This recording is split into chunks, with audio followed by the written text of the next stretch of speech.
students, today's question from algebra, and this question for Olympiad or competitive exam and academic में तो नहीं आता, ठीक है, बट ये ओलंपियाड में जितने भी कंपटीशन है उसमें आते हैं।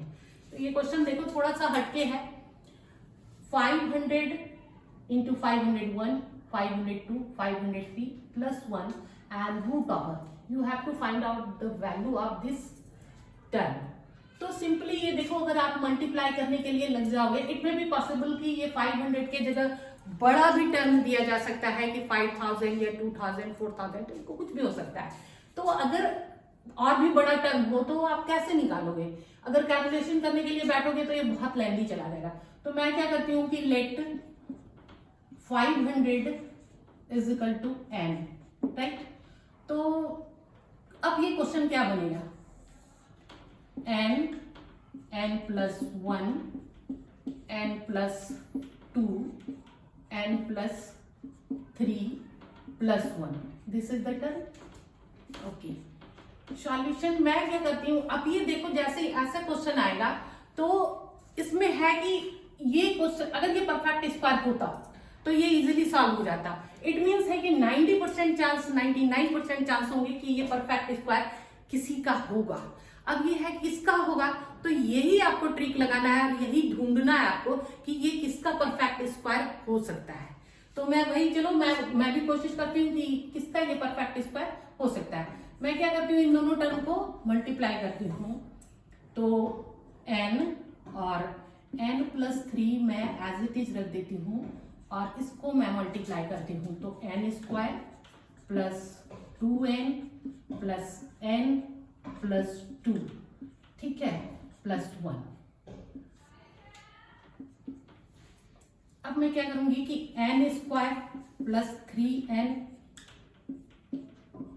और इसको मैं ऐसे लिखूंगी n स्क्वायर, एक ये n square plus 3n plus 1 मैं लिखूं ऐसे एक, और इधर मैं 1 लिखूं, ठीक है, और प्लस 1 तो है ही। देखो मैंने किया है, इस 2 को मैंने क्या किया है, दो पार्ट में लिख दिया है, 1 प्लस 1। अब मैं क्या करूंगी, इस टर्म को यहां से यहां तक मल्टीप्लाई करती हूँ। तो ये हो जाएगा n square plus 3n bracket और इसके साथ n square plus 3n plus 1। अब इसको मैं इससे मल्टीप्लाई करूं तो ये होगा n square plus 3n plus 1। इसको मैं लिख दे रही हूं एक बार ऐसे, आप ब्रैकेट में ऐसे लिखना, फिर आप ब्रैकेट हटा दो। तो ये 3n प्लस 1, ये रिमेनिंग टर्म हुआ। अब देखो ये जो टर्म है n square plus 3n square plus, तो कॉमन है, मैं ले लूं कॉमन। तो n square plus 3n plus 1, ये मैंने कॉमन लिया, तो रिमेनिंग टर्म क्या बच रहा है, n square plus 3n plus 1। This is the remaining term. अब ये क्या हो गया, परफेक्ट स्क्वायर हो गया किसका, n square plus 3n plus 1। मैंने क्या बोला था कि ये जो है ऐसे क्वेश्चन जो स्क्वायर रूट में होते हैं वो परफेक्ट स्क्वायर होगा ही होगा। अब n स्क्वायर मैं ऊपर का इरेज कर रही हूं। Substitute the value of n।